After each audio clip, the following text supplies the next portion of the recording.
우리 한번 다시 인사 나누겠습니다. 샬롬. 샬롬 반갑습니다. 지금 이 시간에 여러분들 채팅창으로도 한번 서로 인사 나누시고 서로 보이지 않지만 마음으로 아마 전달되리라 믿습니다.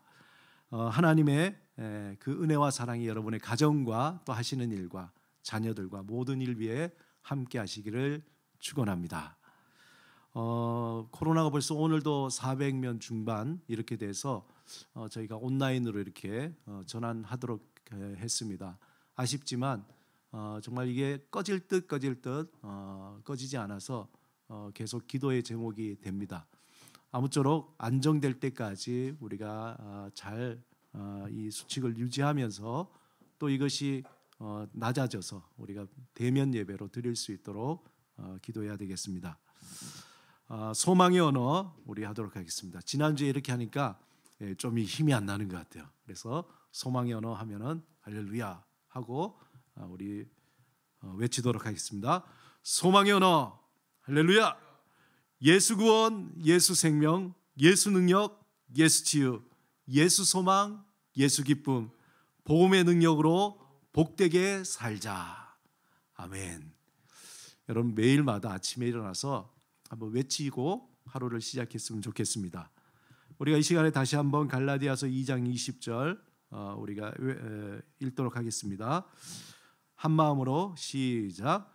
내가 그리스도와 함께 십자가에 못 박혔나니 그런즉 이제는 내가 사는 것이 아니요 오직 내 안에 그리스도께서 사시는 것이라. 이제 내가 육체 가운데 사는 것은 나를 사랑하사 나를 위하여 자기 자신을 버리신 하나님의 아들을 믿는 믿음 안에서 사는 것이라. 아멘. 사순절이 되면은 여러 가지 많은 행사들도 있고 또 여러 가지 많은 이 모임들도 있습니다. 근데 올해 들어서 또 작년도 마찬가지지만 사순절이라 어떤 모이지도 못하고 또 여러 가지 행사도 못하고 참 안타까운데 우리가 할 수 있는 것은 또 개인적으로 여러 가지 있을 수 있는데 그 중에서 사순절에 맞는 성화, 영화를 보는 것도 참 좋겠다는 생각이 듭니다. 사순절이면 기독교인들에게 관심을 끌게 하는 성서 영화들이 그동안 많이 소개됐는데 올해는 없는 것 같아요. 그 중에서 예수에 대한 영화들은 오래전부터 이렇게 많이 제작되어 왔습니다. 혹시 여러분이 보신 예수 영화 중에서 기억나는 게 뭐가 있으신지 한번 생각해 보시기 바랍니다. 아마 여러 가지 자기 자신이 본 그런 영화 중에 나는 이 영화가 참 나에겐 좋다. 또 이 영화가 나에게 인상이 깊다. 은혜로웠다. 그런 것들이 있겠죠. 아마 개인적인 취향에 따라서 매우 다를 텐데 어떤 분은 예수님에 대한 영화가 무엇이 있는지 잘 모른다. 그런 분도 계시더라고요. 그래서 오늘은 먼저 예수에 대한 영화, 예수님에 대한 그 일생에 대한 영화 7편을 그냥 설명으로 간단하게 여러분에게 소개를 먼저 해드리겠습니다. 첫 번째 영화는 아주 오래된 영화입니다. 제목이 왕중왕이라는 영화인데 1927년에 나왔어요. 너무 오래된 이죠. 그런데 제가 이 영화를 보니까 오래전의 영화인데도 굉장히 잘 만들어졌어요. 사실 이거는 또 무성 영화거든요. 그런 소리가 나지 않는 영화인데 세실 드밀 감독이 왕중왕 이 영화를 만드는데 역작입니다. 아마 여러분들 세실 드밀 감독 그러면은 어떤 감독인가 잘 모를 텐데 영화 10개 그러면은 그러실 겁니다. 영화 10개 영화를 만든 그야말로 정말 대감독입니다. 사실 이 감독에 대해서 할 말이 많지만 오늘은 생략하고 이 왕중왕은 1927년에 상영된 흑백입니다. 흑백이고 무성 영화. 그래서 초창기에 이렇게 만들어졌기 때문에 아무래도 예수님의 어떤 신성을 강조하는 그런 부분이 있습니다. 그래가지고 신성을 강조하기 위해서 예수님이 탁 나타나면은 머리 주위에 이렇게 후광이 쫙 이렇게 나타나는 그런 것도 비추고 또 예수님은 늘 광채에 이렇게 휩싸여서 스스로 빛을 발하는 그런 전통적인 우리 명화에서 나타나는 그런 예수님에 대한 모습으로 연출이 되고 있습니다. 그 다음에 두 번째는 또 제목이 왕중왕입니다. 두 번째, 이 왕중왕은 1961년도에 만들었는데 감독이 니콜라스 레이인데 이것은 1927년에 만든 방금 제가 소개해드린 세실 드밀이 만든 그 왕중왕을 리메이크한 거예요. 칼라 버전으로 리메이크했는데 이것도 보면은 굉장히 잘 만들었어요. 요즘 같으면은 수많은 또 수천 명의 사람들이 나오면은 실상은 몇백 명 아니면 몇십 명만 하고 그 외에는 다 이제 컴퓨터 그래픽으로 다 처리하거든요. 근데 이때는 컴퓨터 그래픽이 없잖아요. 근데 그 앞에 1927년 왕중왕도 그렇고 이 61년 이 왕중왕도 보면은 정말 많은 사람들이 나옵니다. 엑스트라들이 나오는데 그 많은 사람들을 어떻게 모았을까 할 정도로 수많은 사람들이 나와서 그렇게 작품을 만들었는데 내용은 그 드밀의 그 왕중왕과 거의 동일합니다. 여전히 예수님이 굉장히 신성을 강조해서 그런 모습으로 나타나 있는데 스케일이 요즘 말로 장난이 아닙니다. 아주 굉장한 스케일인데 이 영화는 여러분들이 한번 여러 가지 경로를 통해서 쉽게 또 볼 수가 있습니다. 그 다음에 소개할 영화는 노먼 주이스 감독의 지저스 크라이스트 슈퍼스타. 여러분 생각에 지저스 크라이스트 슈퍼스타? 노먼 주이스 감독? 아닌가 이런 생각할 텐데 여러분 생각이 맞습니다. 뭐냐면은 이 영화는 사실 뮤지컬 캐츠나 오페라의 유명한 앤드루 로이드 웨버가 만든 그 뮤지컬을 락 뮤지컬이죠. 그것을 영화화한 겁니다. 이 영화는 너무나 유명하기도 하고 또 여기에 나오는 곡들이 또 너무나 주옥 같아서 많은 사람들에게 또 지금도 많이 이렇게 보게 되는데 이 영화에서 화려한 화면뿐만 아니라 여긴 특별히 많이 논란이 됐던 게 뭐냐면 예수님의 인간적인 그러한 모습들을 많이 보여줍니다. 그래서 여러 가지 그 당시에 논쟁이 되기도 했고 또 지금 봐도 옛날에 1973년도에 만들었는데 이렇게 앞서서 만들었을까 할 정도로 음악적인 완성도도 뛰어납니다. 특히 예수를 배신하는 악역인 유다를 그냥 아주 악역으로만 만든 것이 아니라 굉장히 새로운 인물로 그리면서 예수님의 어떤 두려움, 분노 등 인간적인 감정을 이렇게 많이 표출시키는 그러한 역할을 하고 있습니다.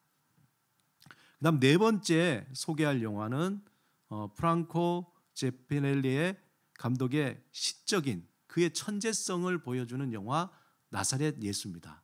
저는 개인적으로 이 영화를 참 좋아해요. 어릴 적에 이 영화를 수도 없이 봤고 또 커서도 많이 봤는데 영화를 이렇게 아름답게 만들 수 있구나. 예수님의 그 일생을 사실적이면서도 굉장히 시적이면서도 굉장히 아름답게 만들 수 있구나라는 것을 보게 한 겁니다. 절대로 이 영화의 어떤 완성도가 떨어지지 않는 그러한 영화. 이 감독이 이걸 만드는 기간이 장장 4년 동안 제작 기간이 되었다고 합니다.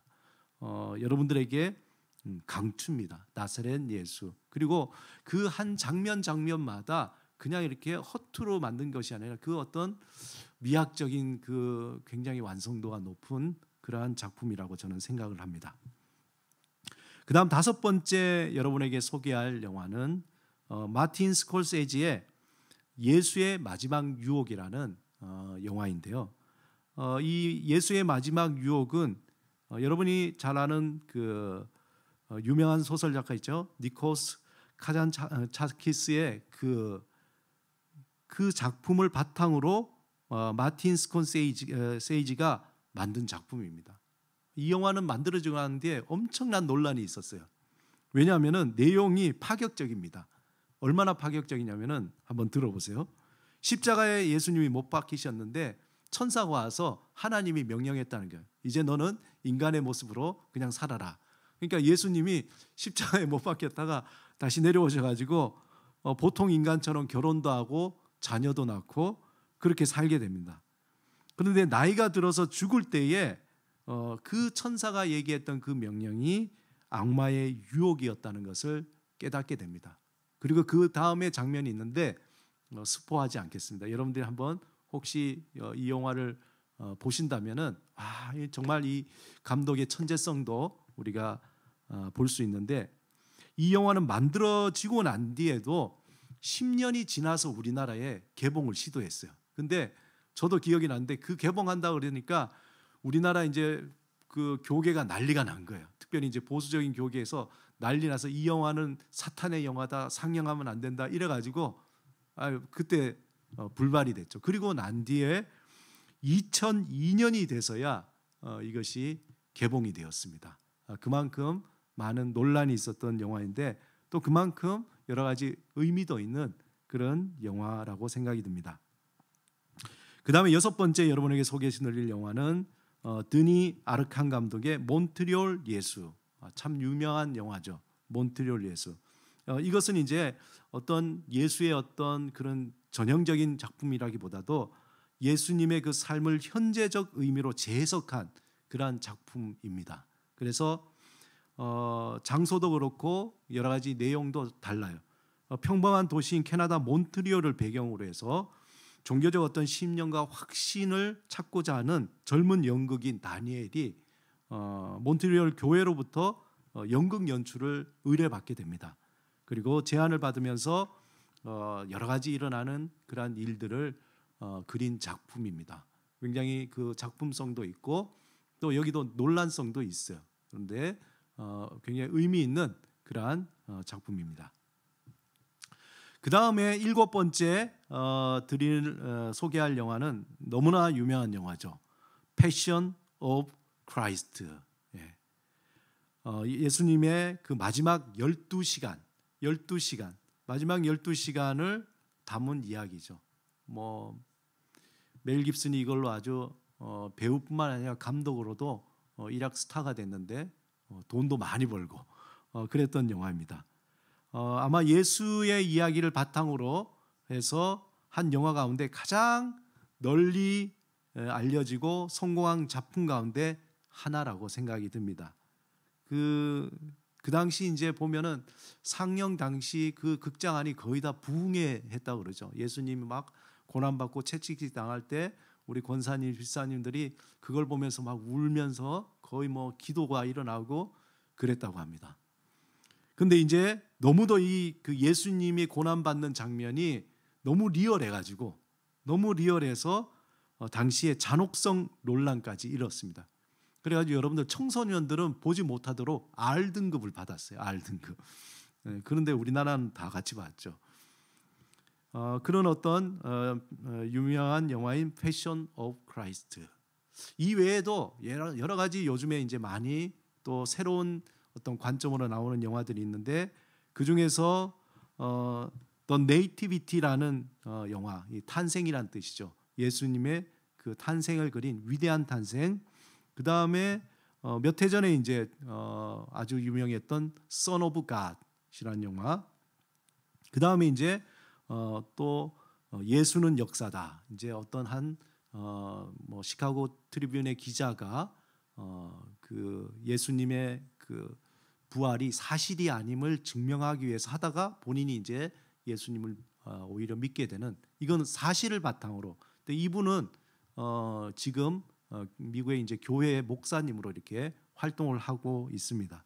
예수는 역사다라는 그러한 영화입니다. 이게 다양하게 예수님에 대한 해석과 그런 작품들이 참 많이 있는데 여러분들은 이제 개인적으로 우리 함께 모여서 영화 보면 얼마나 좋겠어요. 저는 그러면 예수는 역사다 이런 걸 같이 한번 좀 보면서 토론도 하고 이야기도 하고 그러면 좋겠는데 그러지 못할 것 같고 이 중에서 여러분들 관심 있는 작품을 한번 찾으셔서 넷플릭스라든지 유튜브라든지 아니면은 여러분 VOD 서비스를 통해 가지고 한번 작품을 감상하시는 것도 괜찮겠다 그런 생각을 하게 됩니다.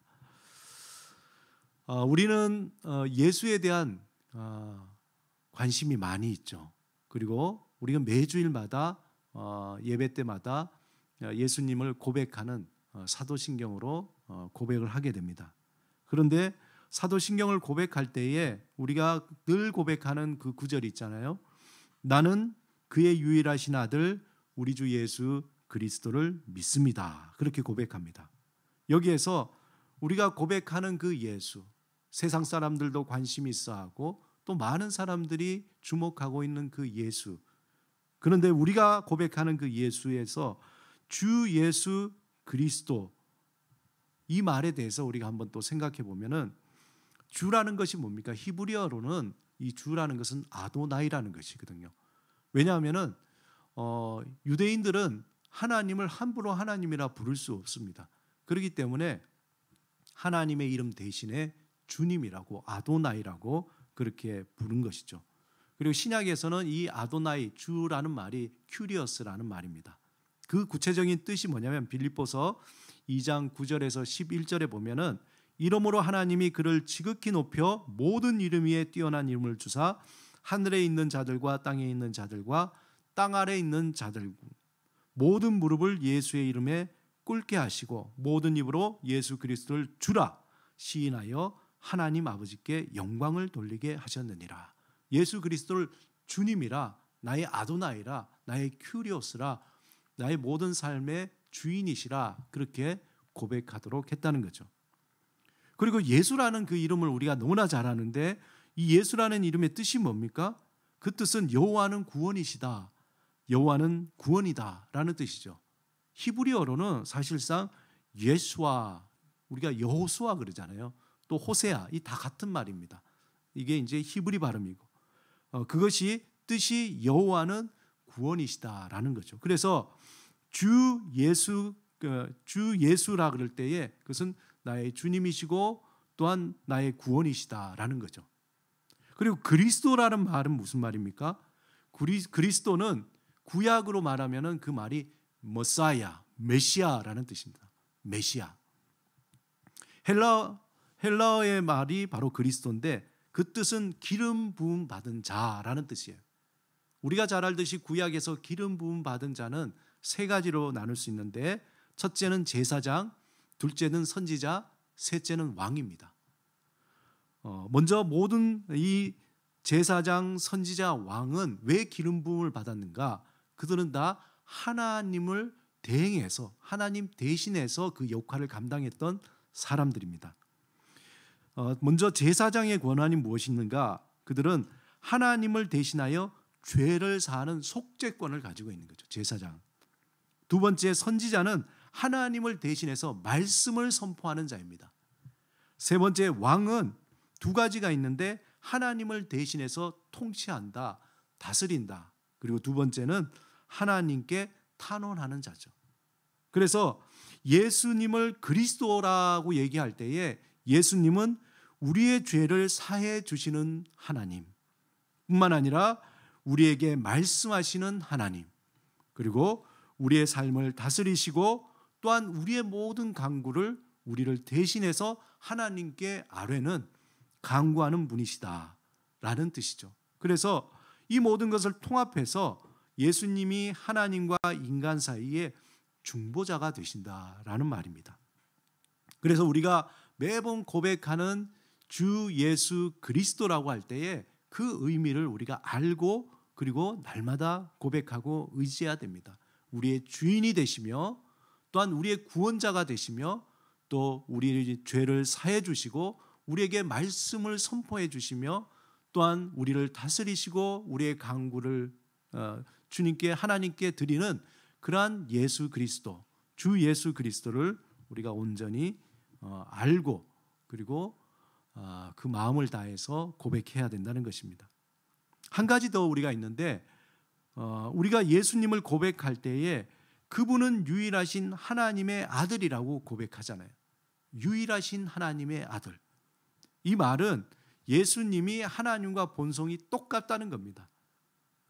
그 똑같은 분이 하나님의 자리를 버리고 우리를 구원하시기 위해서 인간의 모습으로 이 땅에 오셨다는 거죠. 이 세상의 모든 만물은 하나님으로부터 다 창조가 되었어요. 그렇잖아요. 이 세상의 모든 만물은 다 창조되었지만 예수님은 창조된 것이 아니라 하나님으로부터 나신 분이라는 거예요. 이 얘기는 뭐냐면 우리가 참 어려운 말인데 그분이 곧 하나님이시라는 것이죠. 그래서 하나님을 그대로 담고 계신 분이라는 겁니다. 조금 더 다르게 표현하자면은 예수님은 하나님으로부터 창조되신 분이 아니라 나신 분이고 그 점에서 독특하고 유일하다, 유니크하다 이거죠. 유일하다. 그 예수님. 이 부분을 골로새서 1장 15절에 보면은 그는 보이지 아니하는 하나님의 형상이요 모든 피조물보다 먼저 나신 이시니. 우리가 믿는 예수님은 하나님으로부터 창조된 분이 아니라 보이지 아니하는 그 하나님의 구체적인 현현이잖아요.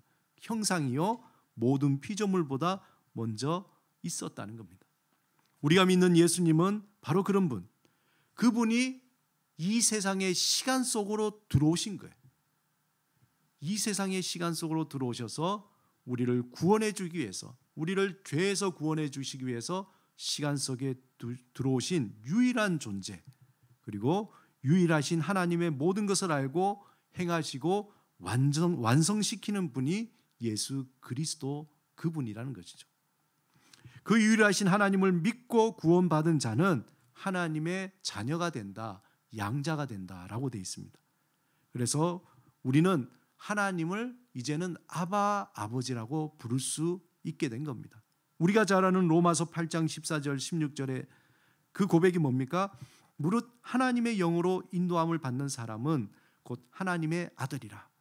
너희는 다시 무서워하는 종의 영을 받지 아니하고 양자의 영을 받았으므로 우리가 아빠, 아버지라고 부르짖느니라. 성령이 친히 우리의 영과 더불어 우리가 하나님의 자녀인 것을 증언하신다는 거죠. 우리가 믿는 하나님, 우리가 믿는 고백하는 예수 그리스도, 그분이 어떤 분이신가를 우리는 날마다 고백하면서 그분에 대해서 더 깊이 알아가는 겁니다. 이것은 우리가 이해할 수 있는 어떤 가족의 표현인 것이죠. 아바, 아빠, 아버지라는 것이. 하나님이 우리를 그 유일하신 아들로 양자 삼아 주신 것입니다.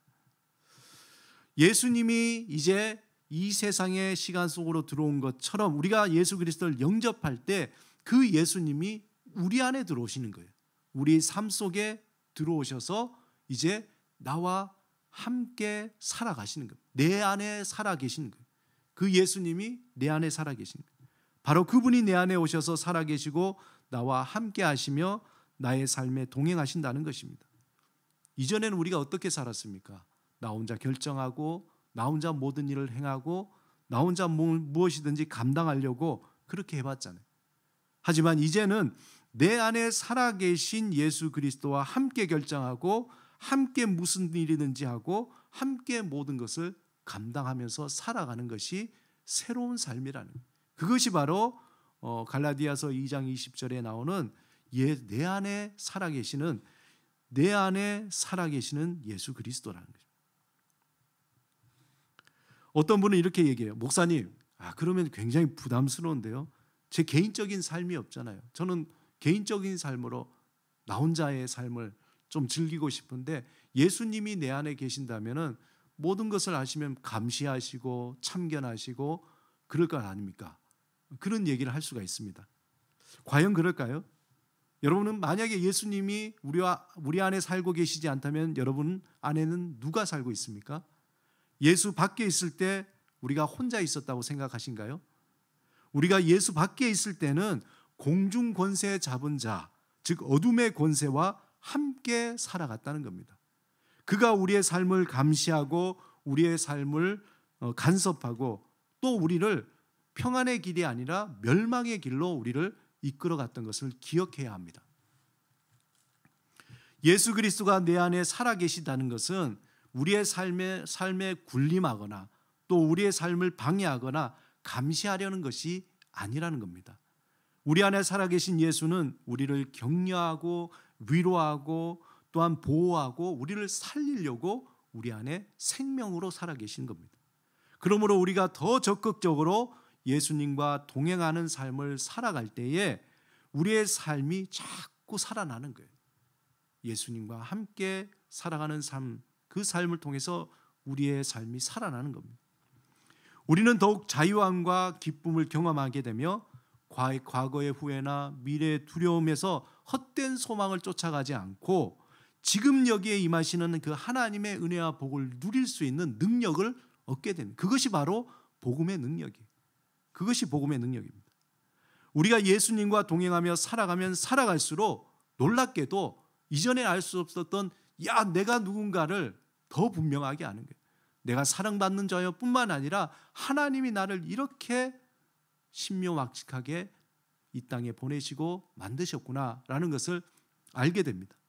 또한 우리가 무엇을 위해서 살아야 하는지, 또 어떻게 살아야 하는지가 점점 명확하게 보이는 거예요. 우리의 삶의 목적과 무엇을 어떻게 해야 되는지 희미하게 보인다는 것은 우리의 길을 인도하시고 우리에게 보여주시는 그 예수 그리스도를 잘 알지 못하기 때문에 그렇습니다. 사랑하는 여러분, 천지를 창조하신 분이 우리 안에 살아계시다는 거예요. 천지를 창조하신 분이 이 세상에 오시고 우리 안에 계셔서 함께 살아가신다는 겁니다. 이 사실을 믿음으로 붙잡고 날마다 전심으로 예수님과 동행하며 살아가시기 바랍니다. 오랜 역사 동안에 이런 논쟁이 많아요. 예수는 역사적인 그 인물인가? 예수는 누구인가? 여기에 대한 수많은 논쟁이 많고 지금도 그러한 논쟁이 이어지고 있습니다. 하지만 예수님은 논쟁으로 결코 알 수 있는 분이 아니라는 겁니다. 오직 예수님이 누구신지 알기 위해서는 믿음으로 동행하며 살아갈 때에 예수님이 이런 분이셨구나라는 것을 조금씩 알게 됩니다. 예수님에 대해서 다양한 지식이 있는 것도 정말 좋아요. 예수님에 대해서 아는 것도 좋지만 더 중요한 것은 날마다 내 안에 살아계신 예수 그리스도를 믿음으로 의지하면서 그 말씀을 따라 이 현재를 살아가는 겁니다. 그 말씀을 따라 현재를 살아가면서 그때에 우리 안에 새로운 영적인 눈이 밝아지는 거죠. 그리고 오늘을 사는 지혜와 통찰력을 얻게 되는 거예요. 지금 이 시대는 정말 중요한 거, 필요한 것이 뭐냐면 통찰력이거든요. 그것을 어디에서 얻습니까? 지식이 줄까요? 세상에 많은 사람들이 그것을 어떻게 줄까요? 이 세상을 창조하시고 다스리시고 운행하시는 그분이 내 안에 계셔서 그분과 동행할 때에 그분이 우리에게 통찰력을 주시는 거예요. 어떻게 살아가야 할지, 무엇을 해야 할지 그 통찰력을 주시는 겁니다. 우리를 가로막는 근심과 걱정과 두려움을 이겨낼 수 있는 힘이 거기에서 나오는 겁니다. 우리의 연약한 마음을 강하고 담대하게 하시는 것이 바로 예수 그리스도를 알아가며 동행하는 삶에서 나오는 겁니다. 1892년 11월 15일 의사의 아들로 태어나서 신학교에 졸업한 한 사람이 있었습니다. 그의 이름은 프레드릭 밀러, 그리고 그의 부인의 이름은 안나 리네이크입니다. 그들은 북장로교회의 선교사로 우리나라에 오게 됐습니다. 당시 밀러 선교사의 나이가 불과 26살, 그의 한국 이름은 민노아, 또 아내의 이름은 불애선. 그들은 결혼하고 즉시 고국을 떠나서 한국 땅에 선교사로 헌신하게 되었습니다. 도산 안창호 선생님이 민노아 학당에서 세례를 받고 민 선교사님의 주례로 결혼했다고 그러죠. 그리고 그들은 교육과 문서 사역에 많이 활동을 했습니다. 그 후에 선교지를 그들은 서울에서 충청도로 옮겨서 전도 사역을 했습니다. 이때 결혼 후에 그들은 오랫동안 기다렸던 아이가 태어났습니다. 무려 6년 만에 아들을 얻게 된 겁니다. 하지만 그 기쁨도 잠시, 그렇게 애타게 얻었던 아들이 8개월 만에 하나님 품에 안기게 되었습니다. 깊은 슬픔에 빠진 부부는 2년 후에 다시 이제 둘째 아들도 태어나지만 하루 만에 하늘나라로 가게 됩니다. 두 번의 말할 수 없는 고통스러운 슬픔을 이겨내고 그들은 다시 또 하나님 앞에 헌신하며 전도 사역을 힘썼습니다. 그리고 안타깝게도 1년 뒤에 그 민노아 선교사님의 그 아내 안나는 38세 38의 나이에 젊은 나이로 세상을 떠나게 됩니다. 조선 땅에서 두 아들과 아내를 잃어버린 모든 그 일들을 지켜보던 그 주변의 사람들이 민노아 선교사에게 조롱 반 위로 반 섞인 말로 물었습니다. 도대체 당신이 전하는 예수가 누구이기에 이렇게 당신을 힘들게 하느냐. 예수가 도대체 누구이길래 그렇게 힘들게 하느냐. 아마 민노아 선교사님도 날마다 주님께 물었을 겁니다. 주님, 당신은 도대체 누구이십니까? 왜 이토록 저에게 고통만 주십니까? 저에게 더 큰 위로를 주셔도 모자랄 텐데 왜 제 마음이 찢어지도록 이러한 고통을 주십니까? 그때 십자가에 달리신 주님께서 이렇게 말씀하십니다. 내가 누구인지 알고 싶니? 난 세상이 줄 수 없는 위로란다. 너의 울음과 슬픔, 너의 가난과 약함, 너의 병든과 죽음을 위로하는 위로자다. 민노아 선교사님은 세상의 언어와 생각으로는 이해할 수 없는 그러한 성령의 감동으로 하늘의 큰 위로를 받았다는 겁니다. 그리고 선교사님은 자신에게 도대체 당신이 전하는 예수가 누구이기에 이렇게 당신을 힘들게 합니까? 라는 사람들의 조롱 섞인 질문에 이렇게 고백합니다. 예수님은 누구신가? 우는 자의 위로와 없는 자의 풍성이며 천한 자의 높음과 잡힌 자의 노임되고 우리 기쁨 되시네. 예수님은 누구신가? 약한 자의 강함과 눈먼 자의 빛이시며 병든 자의 고침과 죽은 자의 부활되고 우리 생명 되시네. 우리가 잘 아는 찬송가 96장 예수님은 누구신가의 가사입니다. 내가 죽게 되면 내가 제일 사랑하는 청주에 묻어달라고 고백했던 그 유언을 남겼던 민노아 선교사님, 그는 71세에 하나님의 부르심을 받고 45년이라는 선교 활동을 하고 생을 마쳤습니다. 사랑하는 여러분, 우리의 위로와 풍성과 기쁨이 되시는 예수 그리스도가 우리 안에 살아계신다는 거예요. 우리 안에 살아계신다. 우리의 약함을 아시고 우리의 눈물을 아시고 우리의 병든 몸과 어려움을 아시는 그분이 우리 안에 살아계시다는 거예요. 그 사실을 여러분 믿으시기 바랍니다. 날마다 이 믿음으로 결단하며 내 안에 살아계신 그리스도와 동행하시기 바랍니다. 그리고 주님께서 주시는 그 복음의 능력으로 오늘을 살아가고 현재를 살아가고 그리고 소망이 되시는 주님을 끝까지 의지하며 살아가시는 여러분이 되시기를 주님의 이름으로 축원합니다.